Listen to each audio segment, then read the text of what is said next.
Je suis Indiana Jones. Oui, je suis un aventurier. Pour moi, l'aventure, c'est y aller. Quand je suis convaincu du résultat, je ne sais pas de quelle façon je vais y arriver, mais j'y vais.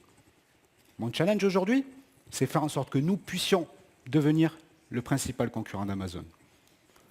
Quand je me lance dans l'inconnu, je m'y prends toujours de la même manière.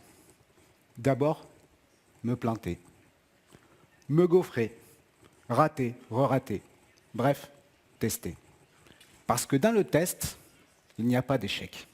Soit on réussit, ou soit on découvre que ce n'est pas la bonne façon de réussir. Du coup, je passe mon temps à me demander, mais comment je peux mieux faire?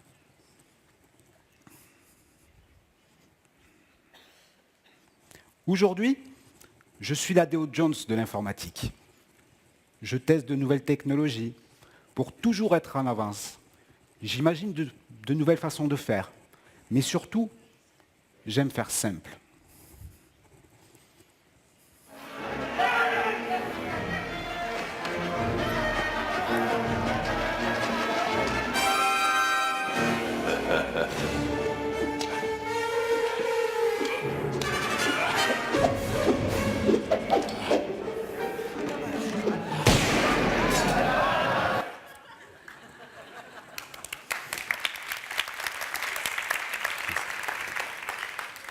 Je donne toujours le meilleur de moi-même quand je suis dans les bottes d'un aventurier.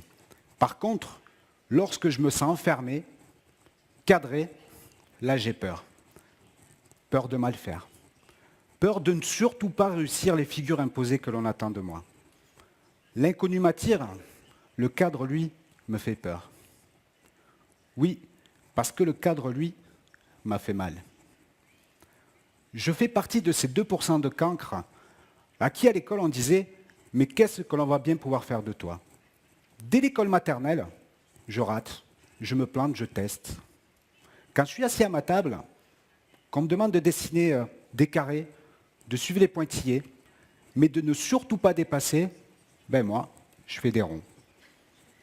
Et puis, je pose des questions, trop de questions, à des personnes qui n'aiment pas forcément se voir remettre en question.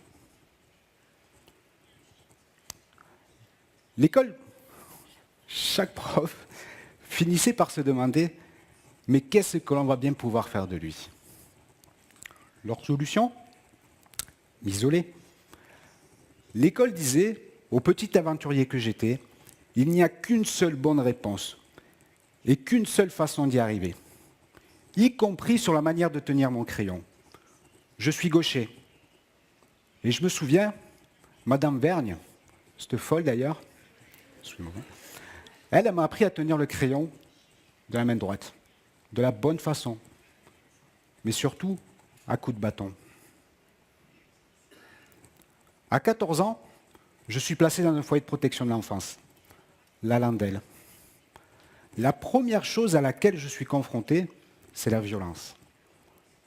Tout de suite, je découvre qu'il y a des faibles, mais qu'il y a aussi des forts. Là où d'autres s'imposent avec les poings, moi je m'impose à coups de confiance. J'en ressors au bout d'un an, grandi, mais surtout grandi à mes yeux, mais pas aux yeux du système scolaire. Car oui, maintenant il y a l'étiquette du cancre qui a fait un séjour en foyer.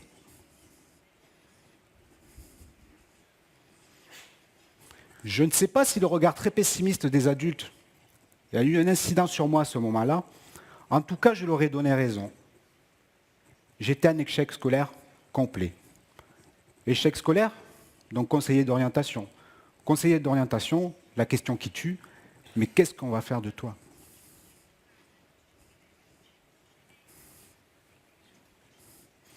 Et je me souviens d'avoir échangé avec mon conseiller d'orientation et d'avoir émis l'idée d'être garde forestier. Le métier d'aventurier, pour un mec qui a raté l'école, la forêt, facile. Moi, j'aurais pu me transformer en Tarzan, Jane, Cheetah, même si ça aurait été plus compliqué. En fait, on n'a jamais entendu mon accord donné sur le concept de Tarzan.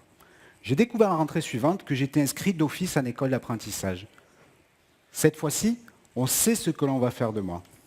J'apprends à devenir soudeur. J'apprends à faire comme il faut.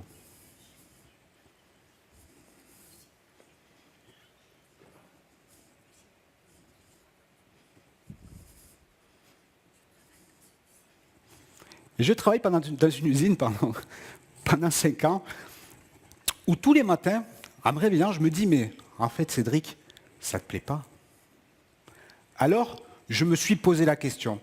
Et je me suis dit, Cédric, qu'est-ce que tu veux faire de toi? À cette période, je joue à un jeu vidéo. Et comme je suis quelqu'un de très curieux, je cherche à savoir ce qu'il y a derrière. Et là, tout de suite, je découvre que je comprends très très bien le monde de l'Internet. Un monde presque sans loi, sans cadre. Et puis surtout, parce que j'aime partager, je crée une petite communauté sur le jeu vidéo. Et lorsque cette communauté grandit, je découvre que je peux en faire un business. Alors je mets en place un système d'abonnement pour que les joueurs puissent payer et jouer sur mes serveurs. Je mets en place une équipe de développeurs, jusqu'à devenir la première communauté mondiale sur le jeu Counter-Strike Source. La suite, je crée ma boîte, une boîte dans le cloud, une très belle aventure que j'arrête en 2011 parce que je n'arrive plus à gérer seul mes 250 clients.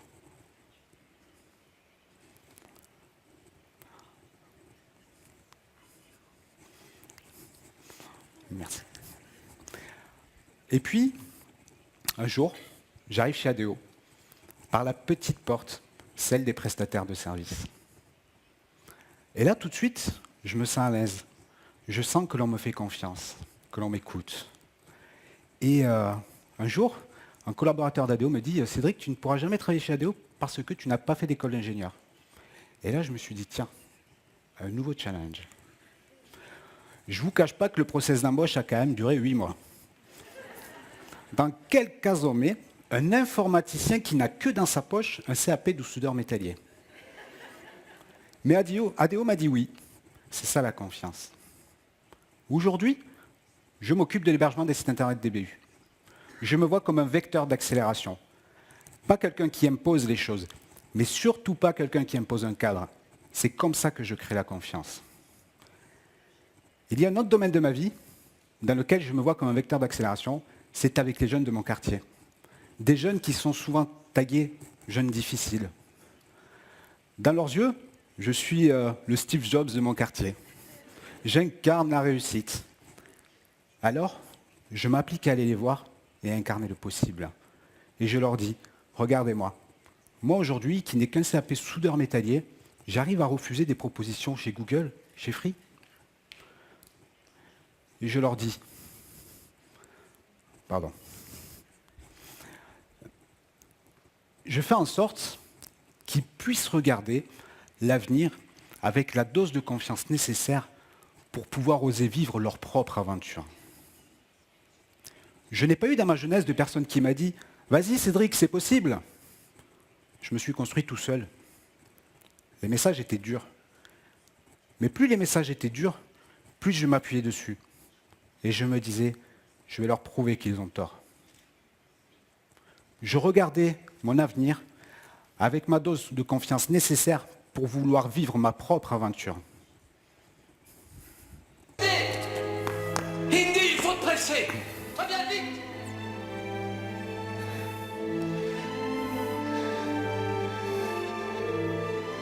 C'est le saut de la foi.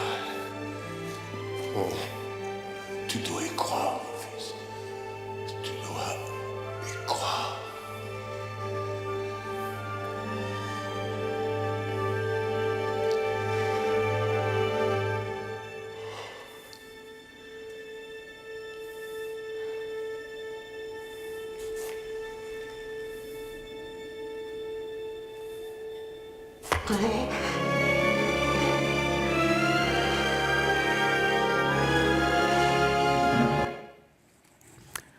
Je suis ADO Jones.